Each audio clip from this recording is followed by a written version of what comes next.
स्वागत है आपका दिव्य हिमाचल टीवी में। मैं हूं दीक्षा शर्मा। शाम के 6 बज चुके हैं और प्रदेश की तमाम खबरों के साथ हम आपके समक्ष आ चुके हैं।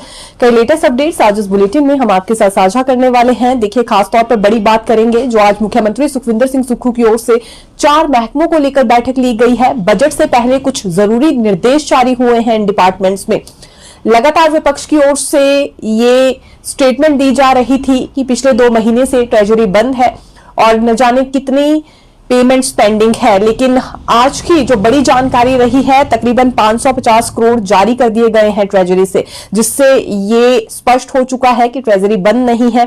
और काफी ज्यादा हल्ला क्योंकि इस बात पर भाजपा की ओर से किया जा रहा था।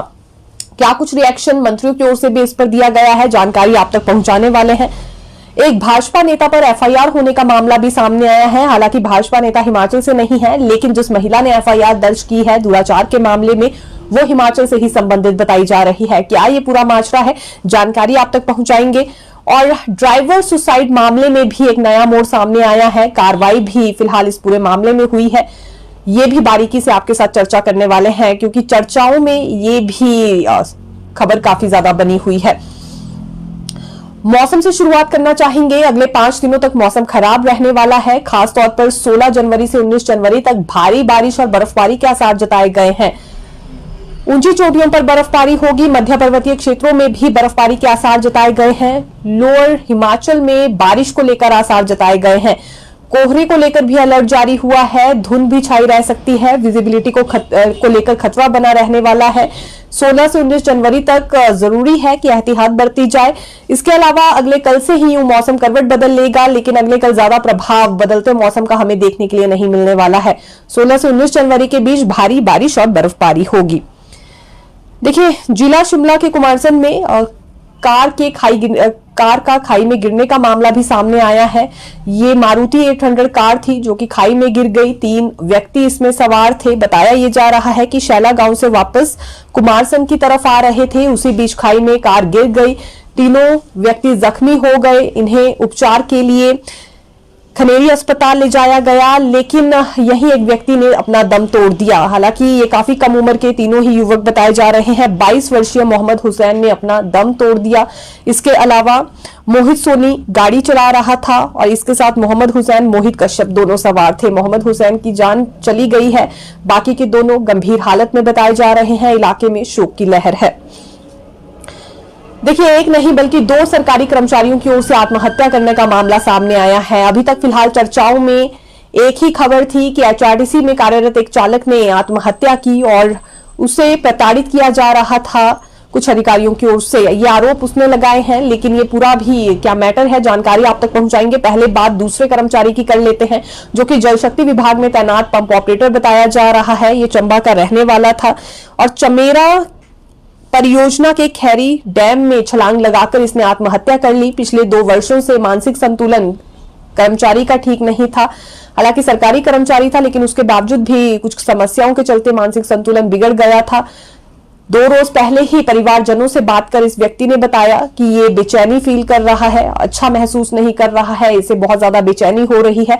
और परिवारजन अगले ही दिन इसे अस्पताल भी ले जाने वाले थे, लेकिन ठीक उससे पहले ही इसने खैरी डैम में छलांग लगाकर अपनी जान दे दी है। तो ये एक मामला जो कि पेश आया है पिछले 2 वर्षों से, क्योंकि बीमार चल रहा था। मानिंदर कुमार इनका नाम बताया जा रहा है और जैसा कि हमने कहा, पंप ऑपरेटर के तौर पर ये तैनात थे जल शक्ति विभाग में। दूसरा मामला एचआरटीसी का है। एचआरटीसी में भी एक व्यक्ति की ओर से आत्महत्या कर दी गई। ये धर्मपुर डिपो में बस चालक थे और बताया ये जा रहा है कि प्राण त्यागने से पहले एक वीडियो भी रिकॉर्ड की गई थी। इस वीडियो में इन्होंने कुछ आरोप लगाए हैं, जिसमें इनका कहना है आरएम विनोद कुमार की ओर से इन्हें तंग किया जा रहा था।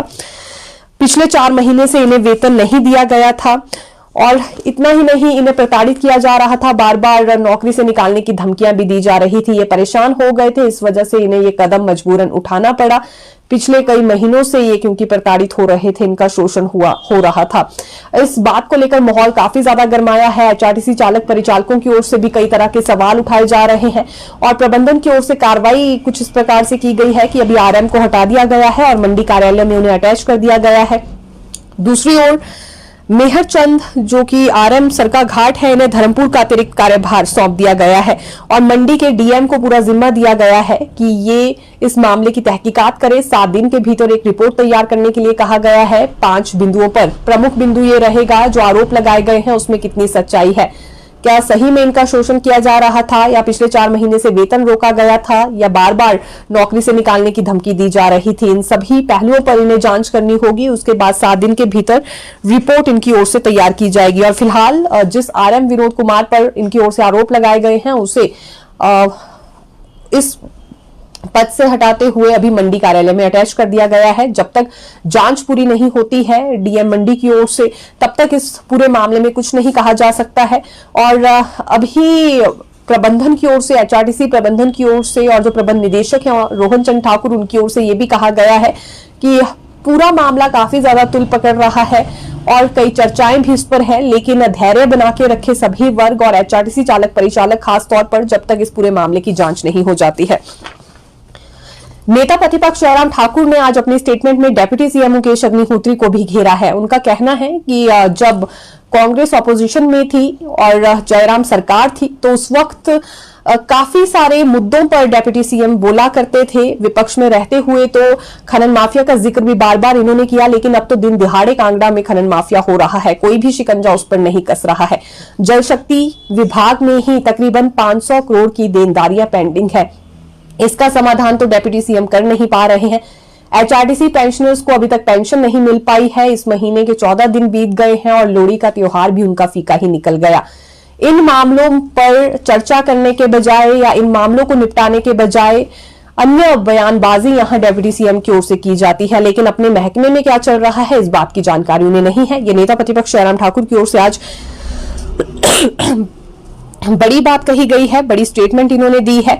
और देखिए 3 वर्गों को फिलहाल इसमें ये टारगेट करते हुए नजर आए हैं, जिसमें इनका कहना है कि एचआरटीसी पेंशनर्स को पेंशन नहीं मिली, सरकार इस पर ध्यान नहीं दे रही। दूसरी बात खनन माफिया को लेकर कह गए हैं, खनन माफिया का जिक्र इन्होंने किया। और तीसरी बात भी इन्होंने जल शक्ति विभाग से जुड़ी की है, जहां 500 करोड़ की देनदारियां पेंडिंग है। हालांकि अब रिएक्शन क्या आता है डेप्यूटी सीएम की ओर से ये देखना होगा। कांग्रेस की गुटबाजी पर भी आज नेता प्रतिपक्ष जयराम ने खूब कहा है। उनका हर बार ये कहना रहता है कि गुटबाजी है और कांग्रेस में हर नेता अपना अपना एक ग्रुप लेकर चलता है।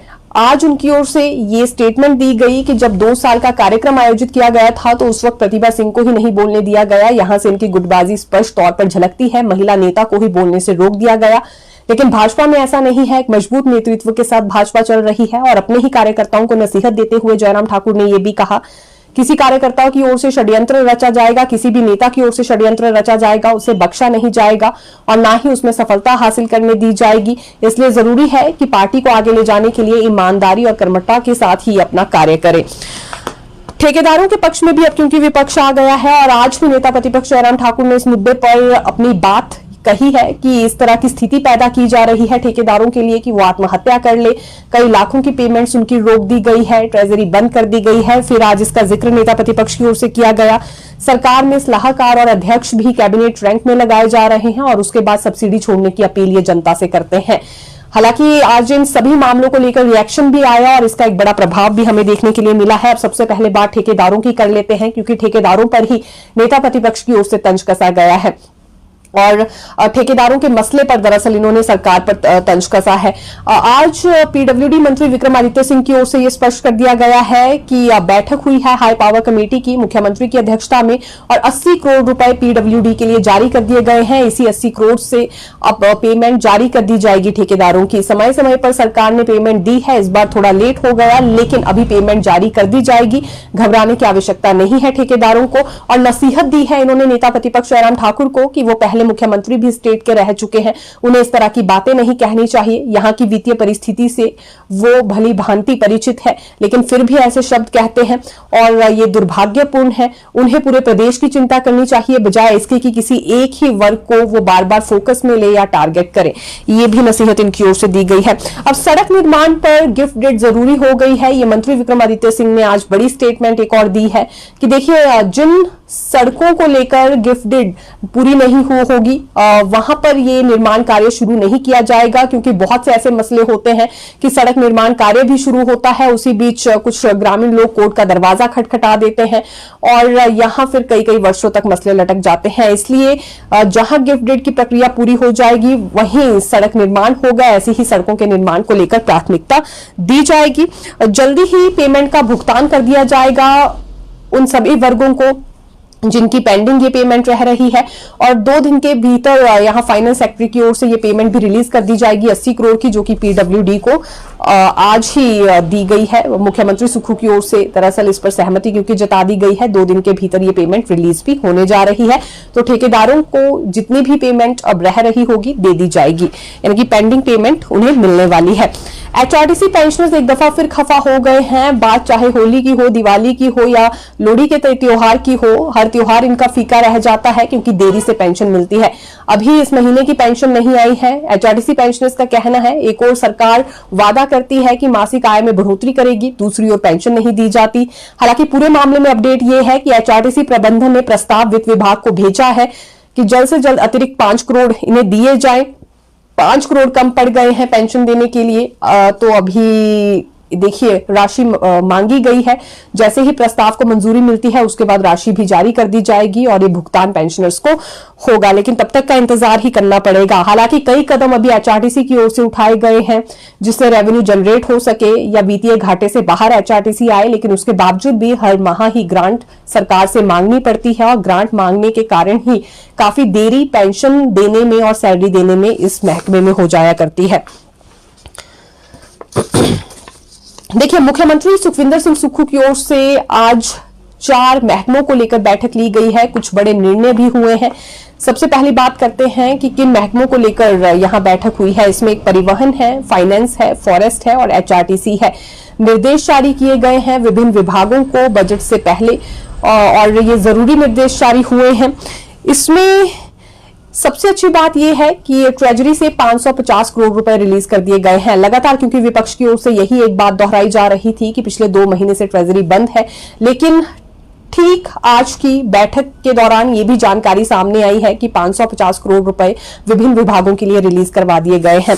इसमें जल शक्ति विभाग और पीडब्ल्यूडी की पेमेंट सबसे पहले देने के लिए कहा गया है, यानी कि जो इनके पेंडिंग बिल्स हैं उन्हें सबसे पहले रिलीज कर दिया जाए। ये भी मुख्यमंत्री की ओर से आदेश जारी हुए हैं। दूसरा निर्देश ये भी बड़ा जारी हुआ है कि जितना बजट जिस काम के लिए दिया जाएगा उतना बजट यूज होगा और उसी काम के लिए उसे प्रयोग किया जाए, ये भी मुख्यमंत्री का कहना रहा है। ट्रेजरी को लेकर भी आज इनकी ओर से समीक्षा की गई है। तो एक ये जानकारी लेकर आए थे। दूसरी बात करते हैं मुख्यमंत्री के दौरे को लेकर, क्योंकि ये मीटिंग्स लेने के बाद ये दिल्ली के लिए रवाना हो गए हैं। कल शाम को वापस लौट आएंगे शिमला। परसों 16 जनवरी से कांगड़ा प्रवास इनका शुरू हो रहा है। पहले जो हमारे समक्ष जानकारी आई थी उसके मुताबिक 15 जनवरी से ये प्रवास पर जाने वाले थे, लेकिन आज ये कंफर्म हो चुका है कि 16 जनवरी से कांगड़ा प्रवास पर जाएंगे। बीच में 20 जनवरी को ये विंटर कार्निवाल मनाली में जाएंगे। फिर 25 जनवरी को पूर्ण राज्यत्व दिवस है बैजनाथ में, कांगड़ा में ही, यानी कि 25 जनवरी तक रहने वाले हैं। उसके बाद का दौरा अभी तक कोई कंफर्म हुआ नहीं, और कांगड़ा दौरे के दौरान ही बीच में एक दिन ये नालागढ़ भी जा सकते हैं। ये भी फिलहाल इनके दौरे को लेकर जानकारी सामने आई है। डेप्यूटी सीएम मुकेश अग्निहोत्री और पूर्व सांसद प्रतिभा सिंह भी दिल्ली पहुंच गए हैं, क्योंकि अगले कल इंदिरा भवन का उद्घाटन होने जा रहा है। वहां सभी कांग्रेस के वरिष्ठ नेता मौजूद रहने वाले हैं। तो हिमाचल प्रदेश के भी कांग्रेस के 3 बड़े चेहरे वहां पर पहुंच चुके हैं। डेप्यूटी सीएम मुकेश अग्निहोत्री ने राजेश शुक्ला से मुलाकात की है, जो कि कांग्रेस के प्रभारी हैं। संगठन सरकार को लेकर चर्चा इसमें हुई है, क्योंकि अभी पुनः गठन होना है संगठन का भी, प्रदेश कांग्रेस कमेटी का भी। तो इस बारे में भी डेप्यूटी सीएम के साथ खुलकर राजीव शुक्ला ने चर्चा की है। करुणामूलक भर्ती को लेकर आज एक नई अपडेट सामने आई है। इस पर भी क्योंकि लगातार बैठकों का सिलसिला जारी था।